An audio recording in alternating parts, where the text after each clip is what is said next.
Hi boys and girls, welcome to Mariem Banales Learning and Playing channel. Today I'm going to do Mariem Banales Learning channel. Today I'm going to read Rainbow Magic Special Edition and the title is Cheryl the Christmas Tree Fairies and it is by Daisy Meadows and remember more fairy fun than ever. And this is actually part 2 and also after I finish this one, also stay tuned for part 3 because I might do part 3 also. And remember to watch part 1 so you can see almost all the book. Okay, well then let's get started.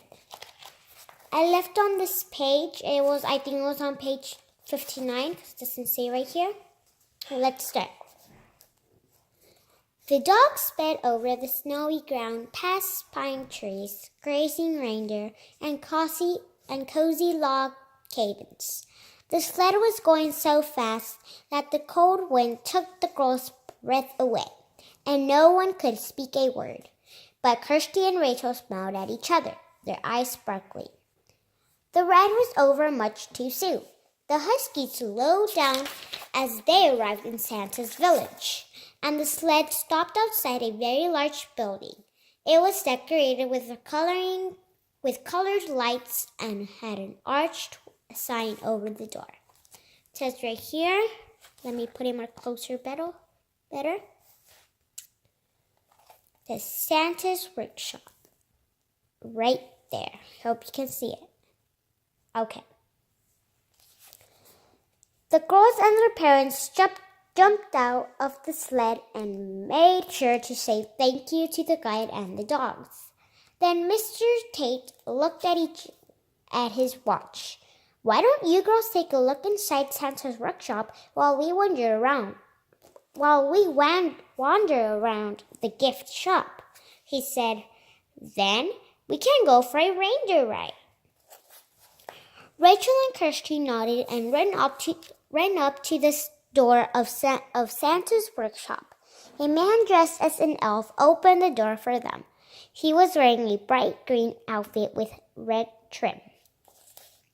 Welcome to Santa's workshop, he said with a beaming smile. This is where we make toys for children all over the world.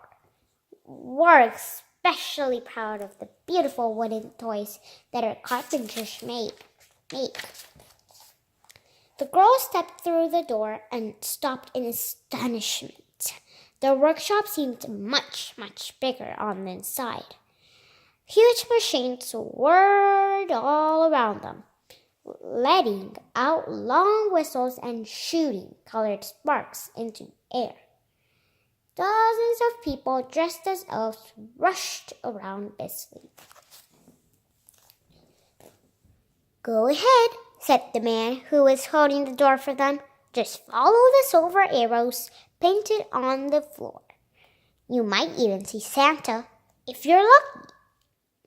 Rachel and Kirsty walked on, following the trail of silver arrows painted on the workshop floor.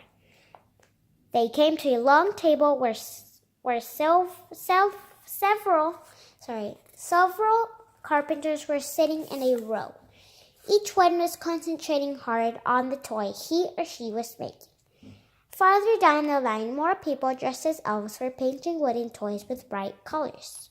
Kirsty's eyes shined as she turned to her best friend, but Rachel was frowning.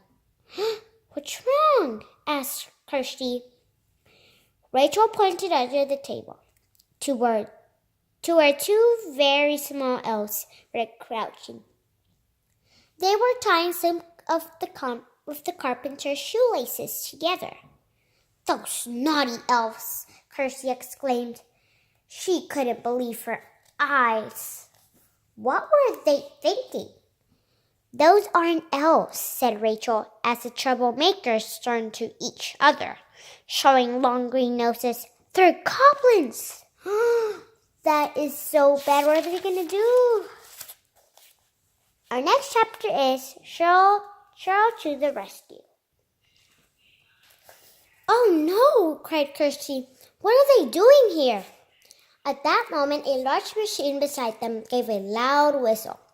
Then there was a burst of red sparkles, and Cheryl popped out of the machine. "Hello, girls," she said. "Thank goodness you're here," said Rachel. "There are two goblins causing trouble over there." She quickly explained what had happened. When they turned back to the table, the goblins had disappeared, and all the carpenter's shoelaces were tied together. "I'd better fix that before someone gets hurt," said Cheryl, looking worried. She waved her wand and said, "Stop this silly goblin plot. Untie each tangle and each knot. Laces all should loop and show on every foot a perfect bow." The girls watched in awe as the shoelaces untied themselves from one another and formed neat bows.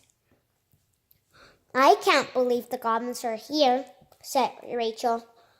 "They're definitely up to no good," Cheryl said. "Let's follow them and find out what they're doing." Do you want to find out? Then let's find out. Cheryl tucked herself under a lock of Kirsty's hair so no one would see her.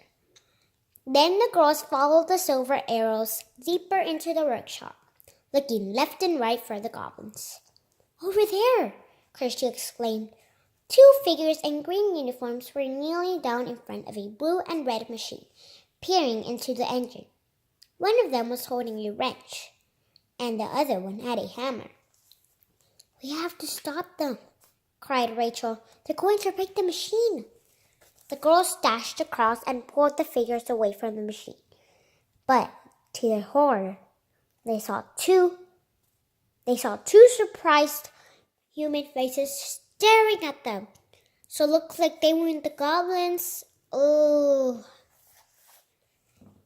we're so sorry," said Kirsty, her cheeks red with embarrassment. "We thought you were someone else." The girls backed away and rushed off along the Silver Arrow's path. As they walked farther into the workshop, Cheryl gasped. "I see them," she said. She cried, "There they are!" There was no doubt about it this time.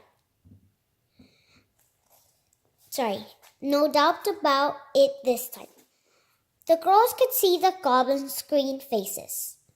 They were standing in a quiet corner next to a box full of toys, whispering to each other. "Come on," said Rachel. "Let's find out what they're saying." The girls started over to the other side of the box. They edged around it until they could hear the goblins' voices clearly. "It's fun playing tricks on those silly people," the first goblin was saying. "What should we do next?" "Playing tricks isn't the only reason we're here," said the second goblin.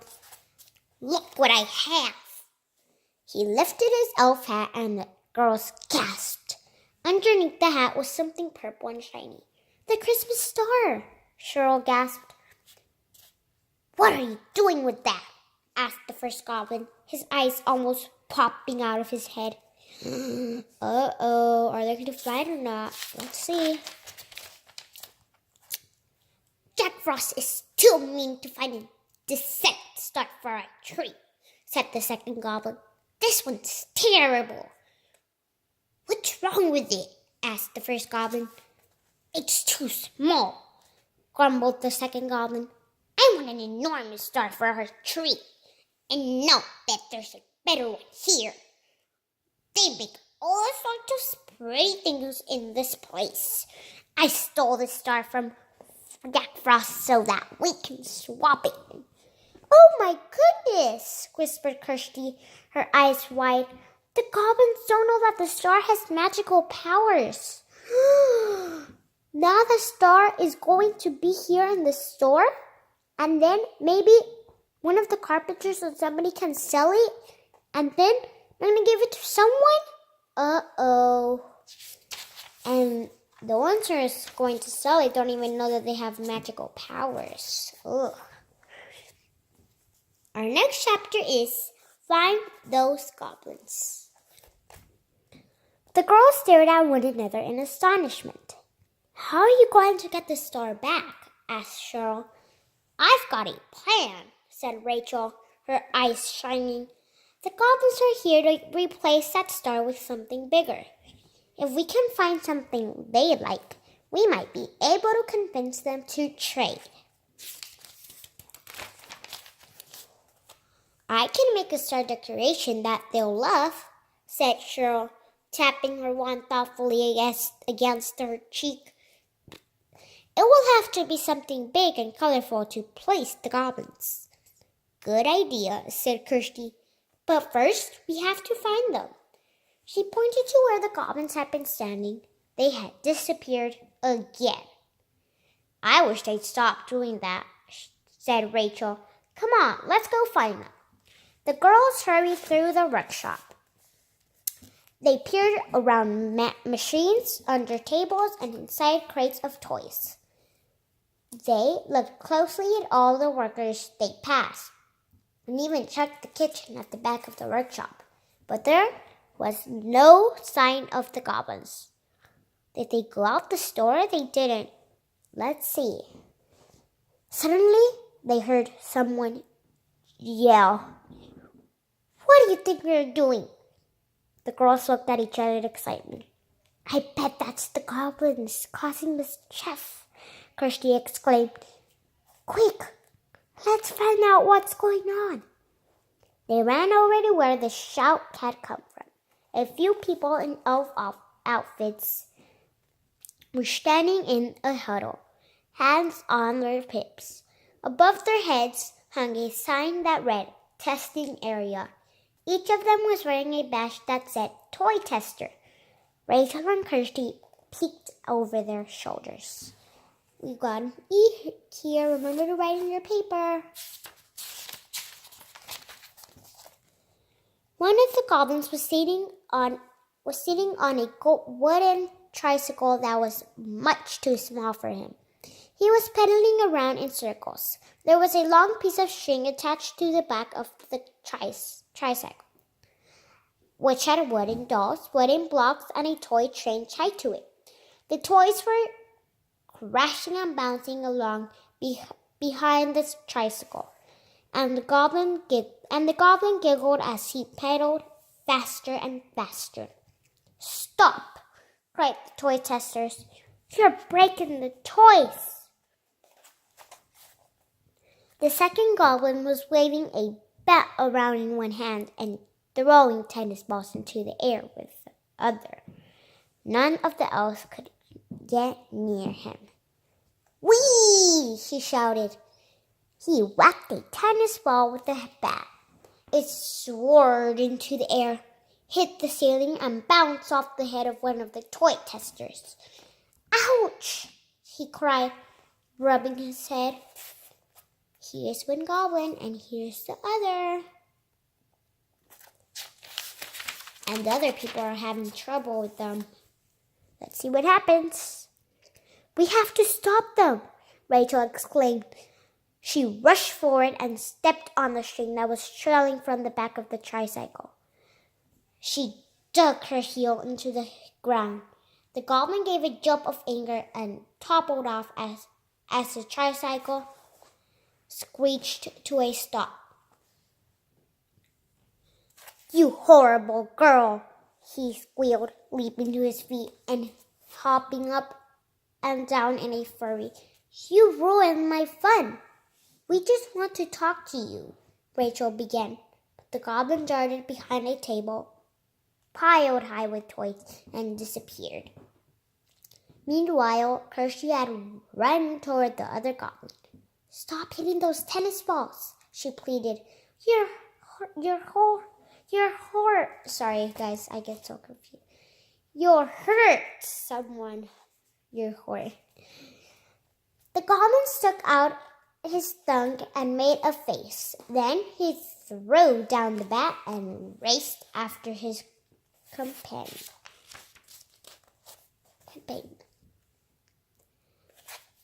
Okay, our next chapter is Goblins in Danger. While the workers began to clean up the mess, Rachel and Kirsty headed off after the goblins. Cheryl was still hiding under Kirsty's hair so she wouldn't be spotted. Ahead, they saw 3 girls in elf outfits standing together. Each of them was holding a clipboard, and they all looked very upset. "Is everything okay?" asked Kirsty, hurrying up to them. "Someone ruined our checklists," said one of the girls. "We have to check to make sure that all the toys are safe to go into the gift shop. We mark off little boxes when we've checked the toys work and are made well.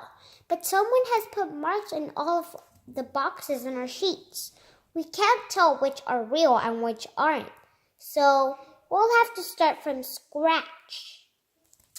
"That's so mean," said Rachel. "That sounds like the work of goblins," muttered Kirsty under her breath. Suddenly, Rachel caught a glimpse of a green foot as it disappeared around a corner. "What's over there?" she asked the elves, pointing. "Just the reindeer barn," the girls replied. Kirsty and Rachel exchanged a worried glance. "If these goblins upset the reindeer, no one will be able to go for a sleigh ride today," Kirsty whispered. "We have to stop them." The girls ran over to where they had seen the goblins and found a large wooden door. The sign on the door said, "Reindeer Barn. Please keep this door shut. And no extra carrots for Rudolph. He's on a diet." That's kind of funny. The door was swinging open. "Oh no," said Rachel. "I think we're too late." They stepped cautiously into the barn. The floor was covered with straw, and the barn was lined with empty stalls. Each stall had a different name printed on it. "Dancer, Prancer, Vixen," Kirsty read aloud. "This is where the reindeer live. But where are they now? This is Dancer, this is Prancer, and this is Vixen." Well, they're not there, right, guys? I know, but those are the names. "They're out on a sleigh ride," said a voice behind them. The girls whirled around and saw the man who had let them into the workshop. "I am sure you'll see them another time," he said. "But this door is supposed to be kept closed." The girls smiled at him, apologized, and went back into the workshop. "That's a relief," said Rachel. "The barn must have been empty when the goblins got there." "But where did they go next?" asked Kirsty. "I think I know," said Cheryl, flying out from under Kirsty's hair. "Look at that!" She pointed at the floor. There were a few strands of straw leading away from the barn door. "Ooh, let's follow them," said Rachel. Cheryl fluttered ahead of the girls as they followed the trail of straw. While they hurried along, they heard a hum of chatter that grew louder and louder. The straw trail ran out, but by then they could follow the sound of the voices. They turned a corner and saw another group of angry-looking people staring at a big red and gold machine. The goblins were dancing on the edge of the machine. "Come down here now," the head carpenter demanded, but the goblins kept jumping around, sticking their tongues out at the workers surrounding them. Suddenly, one of the goblins wobbled, shrieked, and clutched at the other. They both lost their balance and tumbled into the machine. Is the machine broken or it's not? Well, that's pretty bad. Let me put the picture more closer so you guys can see what they did. You see that? Wow, they don't even care. That is so mean. Okay, next page. Okay, well, our next chapter is Goblin Gifts. The machine let out a series of whistles and beeps. There were even some loud clunks. Oh no, cried Rachel. We have to rescue them. What kind of machine is that? Kirsty asked the head carpenter. It's an automatic wrapping machine, he replied. It can wrap any present, any size. Will they be all right? Asked Rachel. They'll be fine, said the head carpenter, looking angry. Just a little shocked. Maybe it will teach them a lesson. A large chute opened at the base of the machine, and 2 goblin-shaped presents popped out. They were wrapped in shiny Christmas paper. Ooh! Well, right here we have the automatic present wrapper. We have an eye right here. Remember to write in your paper. Let me show you close the picture. Here are the goblins.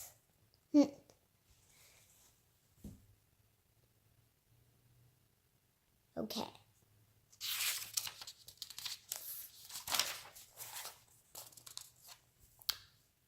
We're not letting you go until you've listened to what we have to say, said Kirsty as the elves all wandered off. The goblin grumbled and wriggled, but they couldn't get away.